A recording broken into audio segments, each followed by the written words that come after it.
Well, for the entire time that I've had this room open, I suggest to people that there is no love on planet Earth as yet, and they keep having conversation and keep having questions about it. So I thought I'd put up there the manner in which love can actually manifest itself on this planet.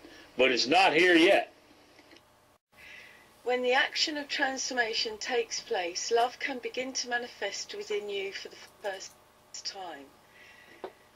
And what I see in myself when I read that is, when thought isn't thinking me, when I'm living my life and I don't even know I'm living it, yet simultaneously I do, there's an energy happening, and it is humorous yet serious, a multi-dimensional energy and that is perhaps what, I'm not saying this is all the time, I get whatever, I go into thinking about percentage. Yeah, I'm speaking about, perhaps you can hear what I'm saying anyway. So that's what came forward from looking at that. Yes, Catherine, that's also what lets you, if you will, allows you to do that website and put the stuff on there that you put on there. The action of transformation clears the belief of oneself, believe all the beliefs, and the beliefs are what crowds out, if you will, the reality of what love is, or what creation, or what intelligence is. There has to be a space, a blank space, for any love or intelligence or creation to manifest. And the last thing robots have in their mind is a blank space, a space for the entry, if you will, of love. But anyway, it's when people read that, they can have the experience of it, whatever experience they have of it. This place where thinking isn't thinking, it's not holding on. I mean, when you're there, if I would point to that, when it's happening, you don't know it's happening, because if you know it's happening, then you're thinking that it's happening. So it's living, it's an actuality of self-transformation. And this place is what I would describe in my experience as enormous. There's nothing to hold on to. I don't know.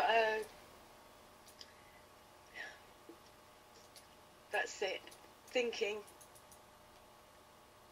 It is free. It is what it actually means to be free. And if you look directly at the word free implies no connection. The word free implies no connection, because if you're connected, or if you have connections, then you can't be free. This seems to be a complete subject change. I read the top. When the action of transformation takes place, love can begin to manifest within you for the first time. And whether or not you can see it, perhaps the most important part of that statement is where it says, or it reads, for the first time. The reason I added that is because people assume that that's not nonsense that they have experienced before. The in love and that sort of thing is love, but it's not. Perhaps, love is generated by self-action.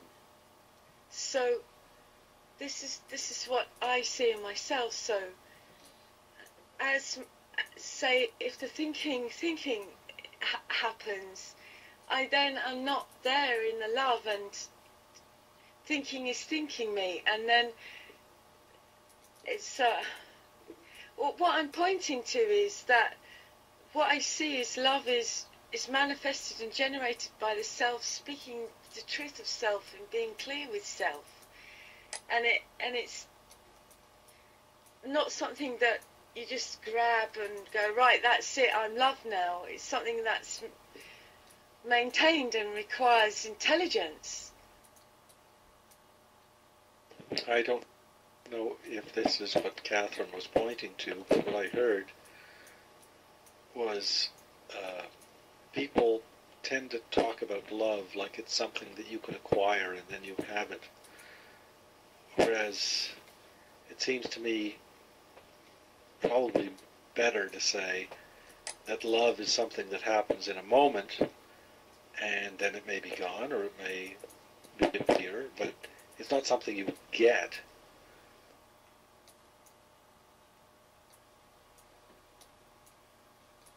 Exactly, Timothy. And however, it can be something that we can manifest, or that can manifest within us. It's actually the only place that it can manifest is in a human being. Yes, Edward, when would I or anyone else see love manifesting or the action of transformation? When would I be able to see something like that, or would I see something like that? Is it something that it's like an afterthought, or just you catch it? I don't know. You know, actually, the afterthought is a pretty good description. When life is being lived, and then you take notice of it, then you'll see the opposite of, if you will, if you'll allow me to use the word opposite. That's kind of silly, but it could be called the opposite of how you have been living. In other words, the way we live from the present consciousness is we see what it is we're going to do, or we know what it is that we're going to do, and then we do it. In this manner that I am speaking of, there is the action itself and then the observation of what that action was. Do you see? Yes, thank you. But then you go on to say that even after that action, there is no thought from that action to cause the next action. In the world that we live in now, it's a world of reaction to an already perceived, if you will, action, and then a reaction based on that reaction, rather than action, manifestation, death of that action, and then a new action. It is like that, Cliff, in a psychological sense. Obviously, if we're going to build a bridge, then thought has to precede the action. The thought of building the bridge needs to precede the action of building the bridge.